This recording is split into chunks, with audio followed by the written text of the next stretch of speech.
Salam alaikum, bonjour à vous tous. Alors je reviens aujourd'hui en audio en ayant, parcouru un petit peu les commentaires et notamment un commentaire d'une personne qui se reconnaîtra et justement qui parle du fait que selon cette personne, il faudrait absolument bien maîtriser l'arabe pour pouvoir parler de religion, bien maîtriser la récitation du Coran pour pouvoir parler islam et être absolument arabophone pour comprendre l'essence même de l'islam.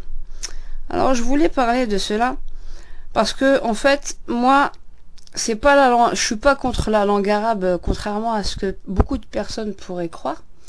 Je ne suis pas contre la langue arabe, mais je suis contre l'arabisation forcée. L'arabisation forcée qui vise à dire que tu dois absolument connaître bien l'arabe, la langue littéraire arabe, pour pouvoir aussi bien parler de religion que mimer la culture arabe pour être agréé de Dieu.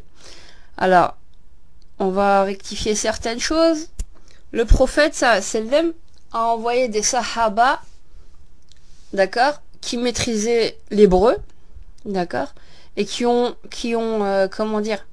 vers d'autres contrées, et qui ont parlé en hébreu, qui ont parlé la langue du peuple dans laquelle ils se situaient, pour pouvoir parler religion. Il n'y a aucune preuve, aucun dalil, je le dis bien haut et fort, aucun dalil qui dit que nous devrions être arabophones pour bien comprendre la langue du Coran. On mélange tout. La preuve, est-ce que les gens dans le monde, entre guillemets, dit musulmans, qui maîtrisent soi-disant bien l'arabe, se conforment à bien appliquer l'islam, se conforment, connaissent par cœur la religion de l'islam, connaissent le Coran par cœur, et voilà.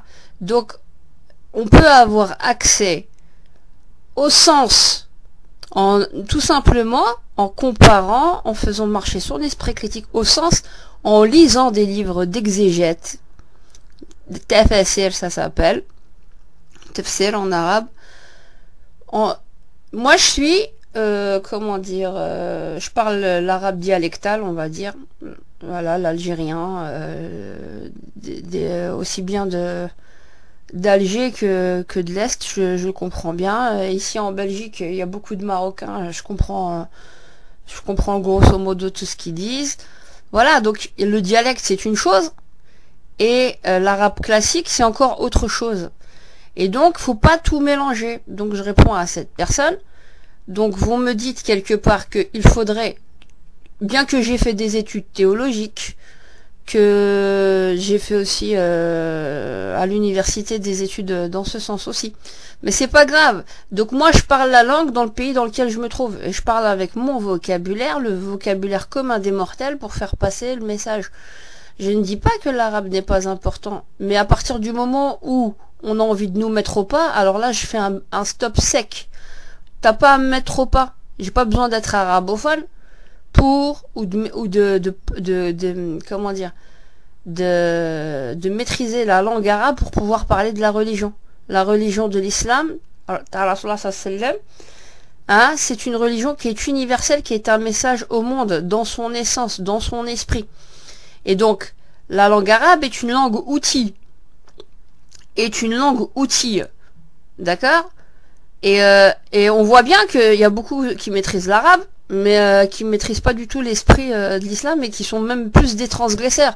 Et dans les pays qu'on dit soi-disant musulmans, c'est là où il y a le plus de merde, plus de meurtres, plus de tueries au nom de Dieu, plus de désordre social et moral que ce que nous avons ici. Même s'il y a beaucoup de choses à redire ici en Europe, moi je comprends pas que ces personnes, elles parlent, elles se situent en Europe, elles se considèrent, elles sont peut-être nées à l'étranger, elles sont venues en France, et elles veulent aligner tout le monde sur leur façon de voir la vie. Eh ben, c'est pas comme ça que ça marche. C'est pas comme ça que ça marche. Il faut respecter le pays dans lequel on se trouve, d'accord? Et arrêtez de nous traiter comme si nous étions des non-croyants, des mécréants. On peut avoir des doubles, des triples cultures, il n'y a pas de souci. Et c'est pas à nous de choisir. Donc si vous avez un problème identitaire, bah, c'est à vous de le régler. Mais c'est pas, comment dire, à ceux qui ne sont pas en mesure d'entendre ce qu'on a à leur dire, c'est pas à nous de nous justifier. C'est plutôt à eux de se justifier de leur présence et de leurs critiques qu'ils font dans un pays dans lequel ils crachent alors qu'ils sont loin du pays d'origine qu'ils savent si bien défendre. Alors moi, comme j'ai dit, je suis aussi bien française qu'algérienne, d'accord? Et je n'accepte pas qu'on m'insulte de harké parce que t'as pas de preuves, mais quand tu vas lire mon livre, si t'es capable d'ailleurs de le lire, ben, je crois que y en a beaucoup qui vont apprendre à se la fermer parce que j'ai mis des documents d'archives, j'ai mis des photos de ma famille, des personnes qui sont connues, d'accord, par les services de la résistance. Faut arrêter votre délire, hein. Vous avez aucune argumentation, vous nous traitez de harké à tout va, vous avez aucun esprit critique, c'est-à-dire qu'il faut qu'on s'aligne sur votre vision de la vie, sinon ça va pas. Donc moi je dis, j'ai pas de problème avec la divergence, il n'y a pas de souci. Et j'ai le droit de critiquer. Si Dieu il voulait pas que je parle, il m'aurait fait muette. Point barre. D'accord? C'est pas à toi, hein, de jouer aux reliques de Quraysh, hein, qui veut nous museler au nom de Dieu. Dieu il nous a donné la parole, il a respecté la femme, la qiwama. Il y a eu un rapt, il y a eu une OPA par les hommes et les misogynes, d'accord? Et au lieu de me dire que je connais rien sur l'islam, commence déjà à prendre au moins le nom par cœur des 10 000 muhaddithat que nous avons dans la religion islamique. Après, tu viens me parler. Voilà. Bon, ça, c'était une parenthèse, parce que ça m'a un peu énervé, quoique je peux pas lui en vouloir, parce qu'il est embrigadé un petit peu comme tant d'autres dans l'idéologie. On est déjà passé par ce chemin. On sait ce qui se passe. Alors, viens pas me critiquer, moi, féministe occidentalisé. Je suis féministe musulmane et ça n'a rien à voir avec le féminisme occidental qu'on nous vend. Et je suis une musulmane occidentale. Donc si ça te dérange, tu dégages, tu pars en Algérie et tu restes dans ton patelin et tu fais pas chier ton monde. Voilà. Bon. Maintenant j'ai fait ma petite crise. Bon, c'est vendredi. Moi je vais clôturer ça gentiment, on va dire, avec une sourate, Inch'Allah. أعوذ بالله من الشيطان الرجيم بسم الله الرحمن الرحيم إذا السماء انفطرت وإذا استغفر الله يا رب إذا السماء انفطرت وإذا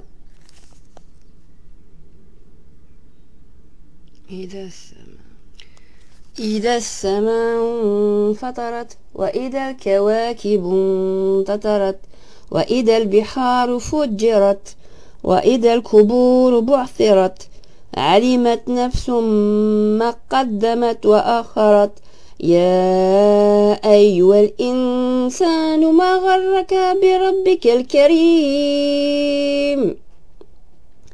الذي خلقك فسواك فعدلك في أي سورة ما شاء ركبك كلا بل تكذبون بالدين وإن عليكم لك Astaghfirullah ya Rabbi. Ah, je suis tellement énervée là. Je suis énervée. Je vais reprendre ça. Bismillah ar-Rahman ar-Rahim. A'udhu billahi minash shaitanir rajim. إذا السماء انفطرت وإذا الكواكب انتثرت وإذا البحار فجرت وإذا القبور بعثرت علمت نفس ما قدمت وآخرت يا أيها الإنسان ما غرك بربك الكريم الذي خلقك فسواك فعدلك في أي سورة ما شاء ركبك كلا بل تكذبون بالدين وإن عليكم لحافظين كراما كاتبين يعلمون ما تفعلون إن الأبرار لفي نعيم وإن الفجار لفي جحيم يصلونها يوم الدين وما هم عنها بغائبين وما أدرك ما يوم الدين ثم ما أدرك ما يوم الدين يوم لا تملك النفس لنفس شيئا والأمر يومئذ لله. صدق الله العظيم.